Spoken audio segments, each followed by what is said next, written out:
आजची ही कथा स्वामींची नेमकी शिकवण तरी काय हे तुम्हाला सांगून जाणार, म्हणून कथा शेवटपर्यंत नक्की ऐका.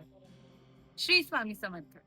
एका गावामध्ये पौर्णिमा नावाची एक स्त्री राहत होती. एकदम साधी होती, पण स्वामींची अनंत भक्त. तिचं आयुष्य अगदी संकटांनी भरले. संकट म्हणजे काही फार मोठी नाही. आर्थिक संकट, घरची परिस्थिती नीट नव्हती, पण तरी सुद्धा या सगळ्या गोष्टींमध्ये तिच्या स्वामींवरती खूप जास्त विश्वास होता. तिला माहित होतं, या सगळ्या अडचणींमधून मला बाहेर काढणारा एकच नाव, आपल्या सगळ्यांसाठी जसं आहे तसंच, स्वामी.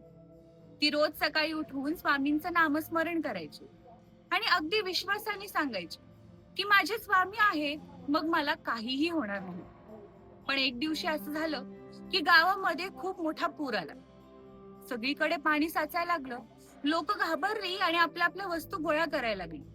त्यातूनच तिची शेजारची पौर्णिमेकडे आली आणि तिला म्हणले की अगं पौर्णिमा, बाहेर पड, नाहीतर त्या पाण्यामध्ये अडकशील. ती शांत होती आणि म्हटली की काही नाही, स्वामी मला वाचवतील. हळूहळू पाणी आणखीन वाढायला लागलं. मग एक बोट आली जी लोकांना वाचवत होती. तो बोटवाला येऊन सुद्धा त्या बाईला म्हणाला की अगं बाहेर ये, नाहीतर तू पाण्यात अडकशील. त्यावेळी सुद्धा पौर्णिमा त्याला म्हणाली की नाही, माझे स्वामीच येऊन मला वाचवतील. पण काही वेळानंतर परिस्थिती आणखीनच बिकट झाली. पाणी इतकं वाढलं की पौर्णिमेला स्वतःलाच बाहेर निघावं लागलं आणि कसा बसा तिचा जीव वाचला.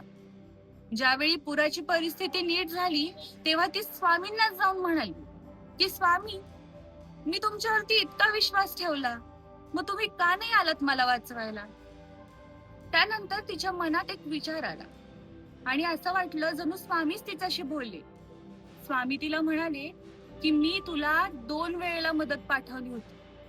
पहिल्यांदा शेजारच्यांच्या रूपात आणि दुसऱ्यांदा अगदी बोटही पाठवली. ती त्याच्यानंतर भानावरती आली आणि तेव्हा तिला समजलं की स्वामी दरवेळेसच स्वतः आपल्या मदतीला येत नाही. कधी कधी ते कोणा इतराला त्यांच्या रूपाने आपल्या मदतीसाठी पाठवतात. या कथेवरून इतकंच सांगेल की स्वामींची मदत ओळखायला शिका. ती नेहमीच आपल्या आजूबाजूला कुठेतरी असते. श्री स्वामी समर्थ.